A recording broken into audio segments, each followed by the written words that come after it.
Good morning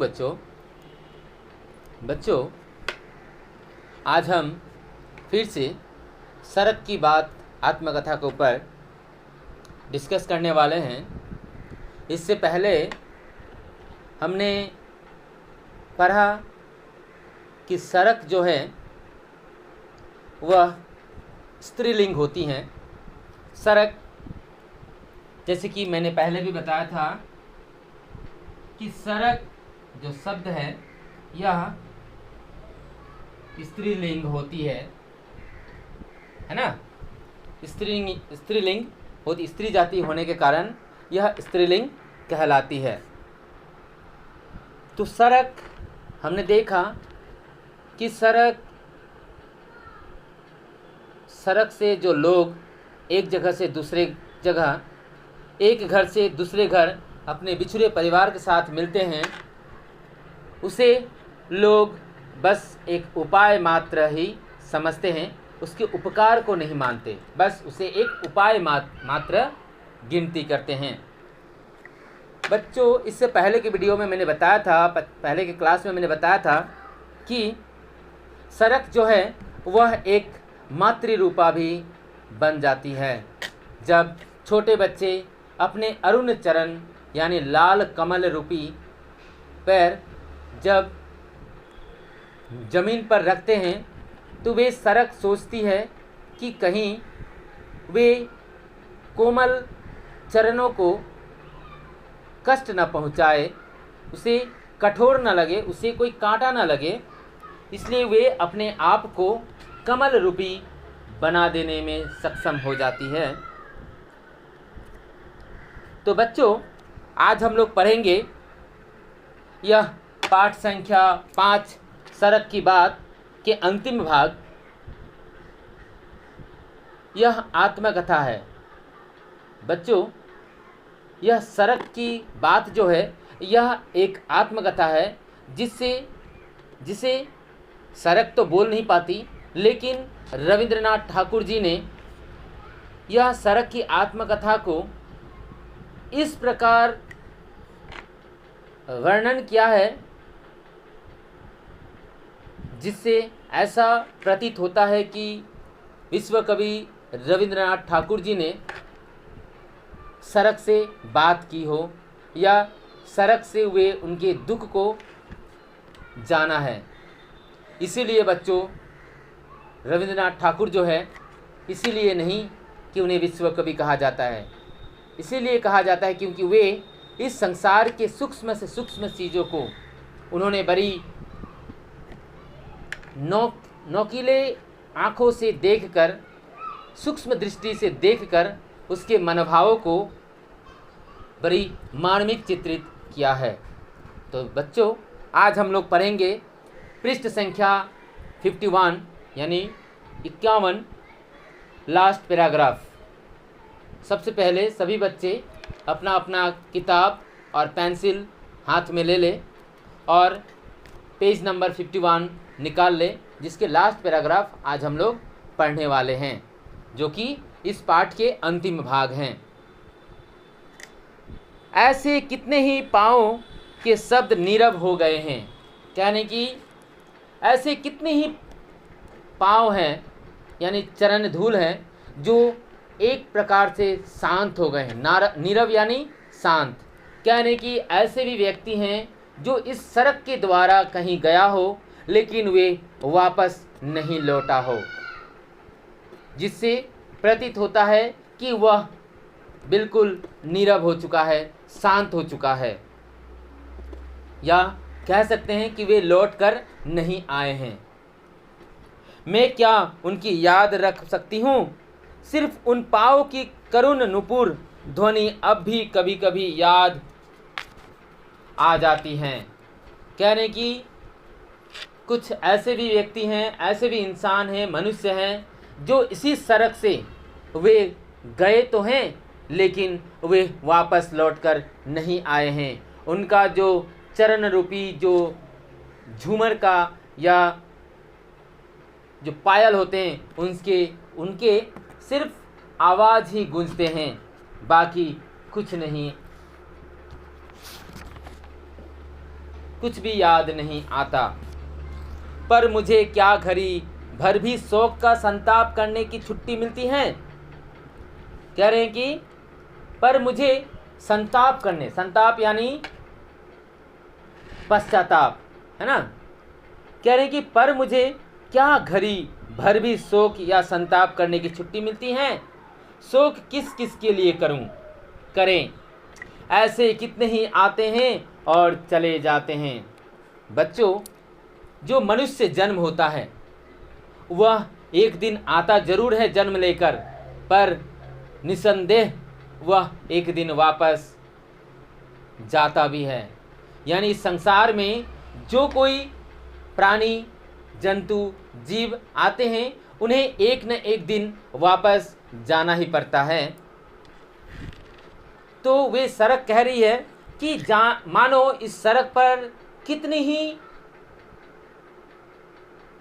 जीव जंतु, पशु पक्षी, इंसान, बहुत सारे इस सड़क के द्वारा आए हैं और कुछ चले भी गए हैं।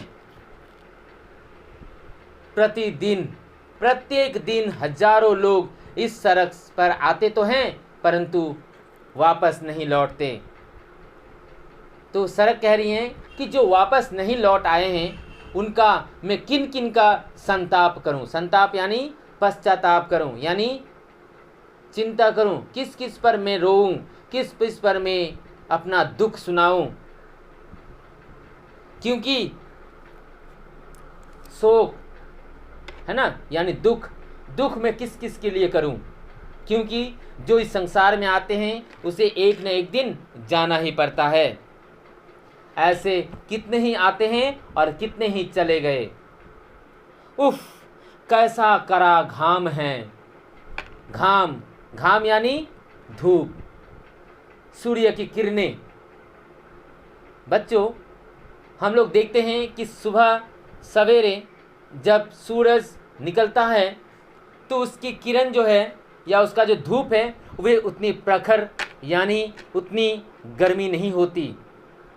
लेकिन धीरे धीरे सूर्य जैसे जैसे मध्याह्न में प्रवेश करता है यानी दोपहर तक चलता जाता है, वैसे वैसे उस रोशनी, उस किरण के, उस घाम के जो प्रखर गर्मी ताप होती है वह उतनी तेज हो जाती हैं। तो कह रहे हैं कि उफ, यानी सड़क कह रही हैं कि उफ, कितनी घाम है, कितनी गर्म है। एक बार सांस छोड़ती हूँ और तपी हुई धूल सुनील आकाश को धुआंधार करके उड़ चली जाती है। कह रहे कि यह कड़ी धूप में, कड़ी ताप में, घाम में यह जो सड़क के जितने सारे धूल हैं वे सूख जाते हैं।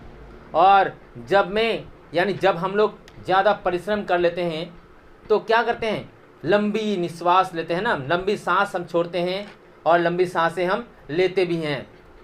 तो वे जब सांस छोड़ती है कौन, सड़क। कह रहे हैं कि सड़क जब उस धूप में परिश्रम करते हुए हैरान होकर जब लंबी सांस छोड़ती है तो जो धूल है वे सुनील आकाश में, सुनहरे आकाश में वे धुआंधार होकर उड़ने लगते हैं, है ना। यानी सूर्य की किरणों से जो आकाश है वे सुनहरे रंग के हो जाते हैं, पूरे पृथ्वी सुनहरे रंग के हो जाते हैं। इसलिए कह रहे हैं कि सुनहरी आकाश में वे धूल उड़कर चले जाते हैं। अमीर और गरीब, जन्म और मृत्यु, सब कुछ मेरे ऊपर एक ही सांस में धूल के स्रोत की तरह उड़ता चला जा रहा है।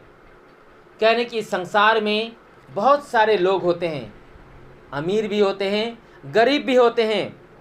अमीर यानी बहुत धनी, है ना, जमींदार, और गरीब यानी जिनके घर बहुत ही झोपड़पट्टी में या बहुत ही उनके दिन जो होता है वह बहुत ही मार्मिक स्थिति होते हैं।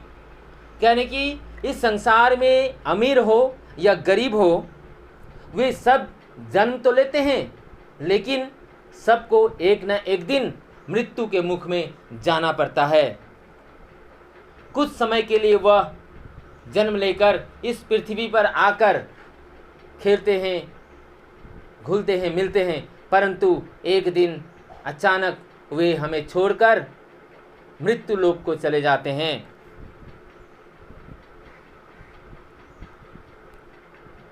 जैसे एक जगह से दूसरी जगह धूल के कण उड़कर जाते हैं, वैसे ही इंसान भी यह लोक से परलोक चले जाते हैं अपनी मृत्यु के बाद। इसलिए सरक ने हंसी है न रोना, इसलिए सरक के न हंसी है और ना ही रोना है। अर्थात रविंद्रनाथ ठाकुर जी ने यह बताते हैं कि संसार में जो जितने सारे अमीर गरीब इंसान हैं वे एक दूसरे को देखकर हंसते हैं, रोते हैं, लेकिन सरक उन पर ना तो हंसता है और ना ही रोता है, क्योंकि जाना इस संसार में सभी को होता है। इसलिए उसमें ना तो हम किसी के ऊपर हंस सकते हैं और ना ही किसी के ऊपर रो सकते हैं। इसीलिए सरक कहती है कि इसीलिए मैं ना तो किसी पर रोता हूँ और ना ही किसी पर हंसता हूँ। मैं अपने ऊपर कुछ भी परा रहने नहीं देती, न हंसी न रोना, सिर्फ मैं ही अकेली परी हुई हूँ और परी रहूँगी।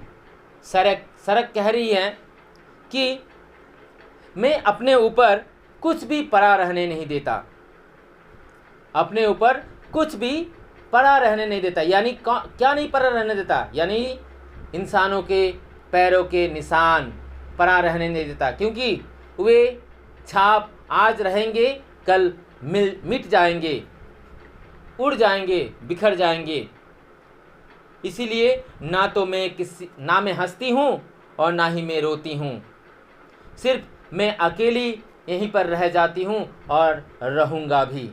यानी इस संसार में, इस पथ पर जाने कितने लोग चलकर आए हैं, जाने कितने लोग इस पर चल के गए हैं। कुछ वापस लौटे हैं, कुछ वापस नहीं भी लौटे हैं। इसलिए मैं किसी पर कोई संताप नहीं करता और ना ही मैं उन पर रोता हूँ और ना ही मैं हंसता हूँ, बल्कि मैं अभी भी यहीं पर परी हूँ और आगे भी परी रहूँगी। तो बच्चों, इस आत्मकथा के माध्यम से, यानी सरक के आत्मकथा के माध्यम से जो कवि रविंद्रनाथ टैगोर जी हैं, यानी ठाकुर जी हैं, वे वस्तुतः सरक की आत्मकथा है। यानी कह रहे हैं, रविंद्रनाथ ठाकुर जी कह रहे हैं कि वस्तुतः यानी वास्तव में यह सरक की आत्मकथा है, जिसे वे अपनी सूक्ष्म दृष्टि से लेखक ने इसमें सरक का मानवीकरण किया है। सरक अपनी आप बीती अथवा राम कहानी स्वयं सुना रही है। यानी रविंद्रनाथ ठाकुर कह रहे हैं कि इसमें, इस सरक की बात में मानो सरक अपनी आत्मकथा सुना रही हो। किसे? रविंद्रनाथ ठाकुर जी को। और रविंद्रनाथ ठाकुर जी ने इसका एक मानवीकरण रूप देकर इसको इस प्रकार व्यक्त किया है कि मानो सरक खुद अपनी आत्मकथा बता रही हो। लेखक ने दरअसल इस पाठ में लेखक ने अपनी सूक्ष्म और पैनी दृष्टि से सरक के अंतरतम का निरीक्षण करके उसकी आकांक्षा, स्थिति एवं उनके मनोभावों का ऐसा मार्मिक चित्रण किया है कि सरक की बातें जीवंत हो उठी हैं। कह रहे हैं कि यह जो सरक की बात आत्मकथा है, इससे पढ़ने से हमें क्या लगा कि मानो यह सरक स्वयं खुद अपनी आप बीती बता रही हो। आप बीती यानी खुद पर बीती हुई घटनाएं वे बता रही हैं। तो कह रहे हैं कि इस आत्मकथा को लेखक रविंद्रनाथ ठाकुर जी ने इस प्रकार व्यक्त किया है कि सरक की आकांक्षा यानी उसकी इच्छा, उसकी स्थिति, फिर उनके मनोभावों का ऐसा मार्मिक चित्रण उन्होंने किया है कि मानो सड़क जीवंत हो उठी है, यानी मानो सड़क जीवित हो गई है। वे बोल सकती है, वे अपने कष्ट को, अपने दुख को वे बता रही है। यह एक मनोरम आत्मकथात्मक निबंध है। इसमें सड़क की बातों के जरिए मानव जीवन की कई महत्वपूर्ण बातें भी उजागर हुई हैं। कहने कि इस आत्मकथा के माध्यम से, आत्मनिबंध के माध्यम से, सड़क की बात आत्मकथा के माध्यम से मनुष्य की भी बहुत सारी बातों को उजागर उन्होंने किया है कि हमारे ज़िंदगी में, यानी कवि रविंद्रनाथ ठाकुर जी यह सड़क की बात के माध्यम से, इस आत्मकथा के माध्यम से यह बताना चाहते हैं कि हमारे भी जीवन में, यानी मनुष्य के जीवन में भी बहुत सारे ऐसी दुख विपत्तियाँ, घटनाएं होती हैं जो उसके साथ साथ चलती तो हैं, परंतु इंसानों को अपने गुजरे हुए कल को भुलाकर आगे की चिंता करनी चाहिए, है ना। जो बीत गया सो बीत गया। हमें आगे किस प्रकार अपने जीवन को सुरक्षित, अपने जीवन को सुखी बनाना है, वह हमें इस सड़क की बात के माध्यम से वे बताना चाहते हैं। उससे हमें प्रेरणा मिलता है कि हम अपने बीती बातों को भूलकर आगे की सोचें। जो हो गया सो हो गया। तो बच्चों, यह आत्मकथा के अंत में कुछ सवाल दिए गए हैं, उसका जवाब तुम खुद निकाल सकते हो। जैसे कि गुरुदेव, क्वेश्चन नंबर 1 नंबर को, गुरुदेव रविंद्रनाथ ठाकुर किस आख्या से विभूषित हुए? किस आख्या से? विश्व कवि, है ना। किस आख्या से? विश्व कवि रविंद्रनाथ ठाकुर की आख्या से वे विभूषित हुए हैं। नंबर ख, रविंद्रनाथ ठाकुर जी के पिता का नाम क्या था? क्या था बच्चों? मैंने बताया था कि रविंद्रनाथ ठाकुर जी के पिता का नाम देवेंद्रनाथ ठाकुर था। कौन सा, नंबर ग, कौन सा काव्य ग्रंथ रविंद्रनाथ ठाकुर जी की कृति का आधार स्तंभ है? कौन सी? गीतांजलि। उनका काव्य ग्रंथ गीतांजलि के कारण ही, काव्य ग्रंथ के कारण रविंद्रनाथ ठाकुर जी का कृति स्तंभ या आधार स्तंभ बना हुआ है।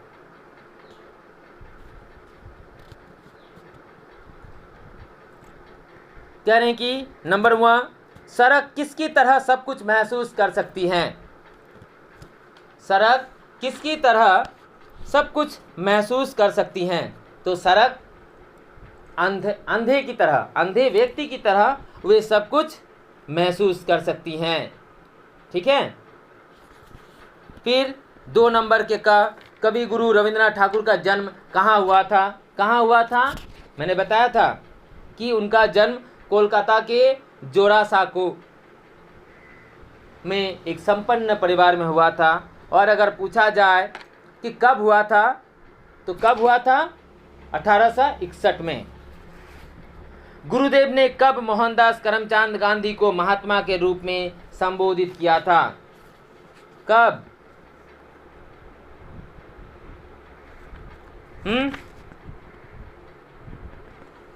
वे शांति निकेतन में मोहनदास करमचंद गांधी जी को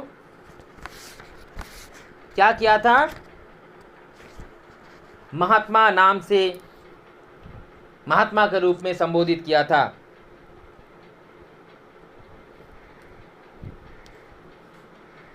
फिर सड़क ने अपनी निद्रावस्था की तुलना किससे की है? अजगर के साथ, है ना। तो बच्चों, यह था रविंद्रनाथ ठाकुर जी द्वारा लिखित आत्मकथा सड़क की बात, जो कि एक आत्मकथा है। इससे हमें बहुत सारे प्रेरणाएं मिलती हैं। इस पाठ को बारंबार, यानी बार बार इसको पढ़ना, ध्यान से देखना और इसमें पूछे गए सवालों के जवाब लिखना। धन्यवाद।